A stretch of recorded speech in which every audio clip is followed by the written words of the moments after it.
presenting a presentation titled Correlation of Einstein's Cosmological Constant in Antistellar Spacetime Without Negative Vacuum Pressure. This is about dark energy, which is something that causes the universe to expand. We are both upcoming high school freshmen, and we are both members of the Wolfpack CubeSat Development Team. We are both glad to be here today and presenting this slideshow. The Wolfpack CubeSat Development Team, created by Kevin Simmons, is a club which accepts students from middle school to university. Meetings are held weekly, and it allows students to not only learn about aerospace, but also write academic papers and present them internationally. The Wolfpack team also teaches about engineering, entrepreneurship, and policy. So far, members of this club have launched 2 CUBE satellites into orbit and have 2 others which are launching in the near future. Members have also attended various international conferences such as the one we are at today. As a member of this club myself, I've learned various important skills as well as had the opportunity to attend and present at international conferences and network.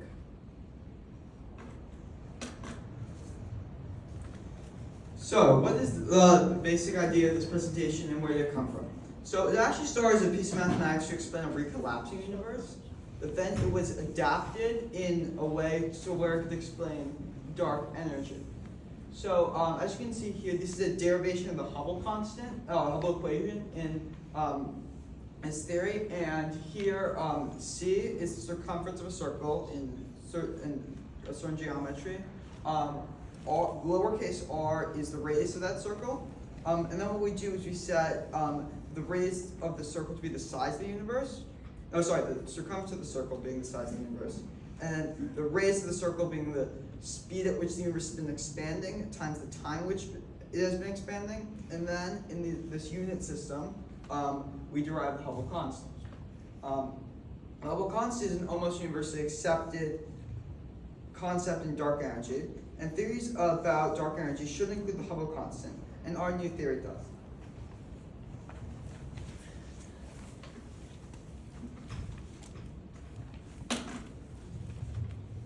Dark energy is an energy in the universe which causes the universe to expand.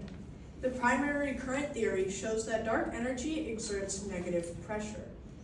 This is demonstrated by the Friedmann equations, which my colleague will discuss next. And in this diagram here, we show the various types of universes. We see a recollapsing universe, a coasting universe, a critical universe, as well as an accelerating universe. A recollapsing universe is a type of universe where there is enough matter to eventually cause it to collapse upon itself. It is often called an infinite or an open universe. A coasting universe is a universe which expands at a constant rate and is at a constant rate. A critical universe is a universe where the density is exactly enough to eventually stop the expansion. And finally, in our theory, we believe in the 4th type of universe, an accelerating universe, which is a universe where it is constantly, the rate of expansion is accelerating due to an energy which is known as dark energy. There are several alternative theories for the Friedmann equations, such as dark flow and variable dark energy theories. Another thing we use in our theory is the Hubble equation, which states that 2 galaxies or particles that are moving away at a certain velocity, it is proportional to the distance between them.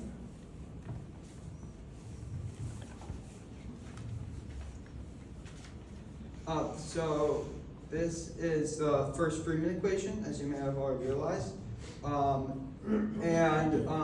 Basically, our theory is supposed to explain the first Friedmann equation is an equation to explain how the universe evolves, assuming space-time expansion uniformly. The term that explains the expansion of space-time uniformly is the lambda c squared over 3. And our theory explains this. Our theory explains this instead of space-time expanding uniformly. It explains furthermore why it expands uniformly, and it explains that you get an identical effect by the way that matter moves through space-time. And this theory, this equation is actually identical to our current theory. So, but our theory has several advantages over it that will be discussed later. So now here's the second Friedmann equation, which actually conflicts with our theory, specifically because of the pressure term, or 3p over c squared. This term basically says that this term basically says that the dark energy is caused by what would be a negative pressure field, which doesn't make sense. It's nonsensical. And even though it, in theory, should give the same results as our theory, it does not. That term makes it conflict with our theory, and therefore it is. So now we have to go into more of the foundational mathematics of our theory. So we're doing this in the hyperbolic geometry, which we apply to physics through anti-de Sitter spacetime. So the defining assumption of hyperbolic geometry is that parallel lines, instead of staying parallel infinitely far in either direction, they diverge and curve apart slightly. This is typically represented through a saddle shape because two parallel lines on a saddle shape will diverge slightly. And the obvious question that introducing a geometry like this begs is, how much do those lines diverge by? So the exact curvature of the universe is unknown. However, we can solve this by introducing a new unit called SCU, or standard curvature unit. What this allows us to do is it allows us to introduce a new unit of distance, such that what's called the Gaussian curvature is -1, which basically means we know how much those lines diverge by. And one problem we ran into when introducing this negative curvature is something known as the anthropic bias. And basically, we solved the problem using the anthropic bias that the measurement of the curvature must be incredibly, the current measurement of the curvature means that it must be very close to 0. And the logic goes that's so close to 0 that might as well, that it probably is 0, but however we counteract this by saying if the negative curvature is very large, galaxies would not be able to form, because dark energy would be so strong, and therefore we would not be able to exist to take the measurement of that very negative curvature.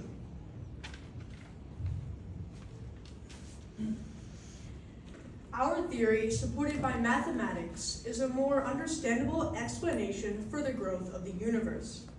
We use the Friedmann equations frequently in our theory as they describe the expansion of the universe due to an energy which is known as dark energy. We also use the Hubble equation frequently, as it is an equation that states that the speed at which space expands is directly proportional to the distance between two galaxies or two particles. It demonstrates that the further away a galaxy is, the faster it moves away from us. Einstein's cosmological constant is the simplest explanation for dark energy and is found in the Friedmann equations. It is a constant that Einstein created because it would allow for his equations to support a static universe.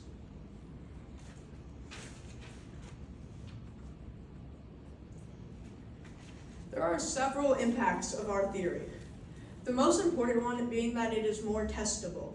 As well, it is easier to fully understand. In conclusion, with the support of Einstein's cosmological constant, the Hubble equation, and the Friedmann equations, we believe we offer a more comprehensible explanation of how the universe expands and the role of dark energy in the acceleration of this expansion. Thank you.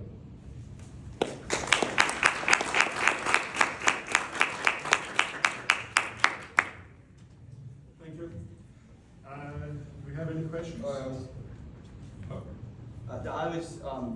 I'm sorry I'm under time. I was talking too fast. That's okay. Being under time is not a bad thing. Being over time is a problem. So do we have any questions? Anyone would like to propose? I'll ask you one then. How will you test your theory? So our theory is actually more testable than the Friedmann equations because negative curvature can be tested for particularly with more accurate measurements of the cosmic microwave background.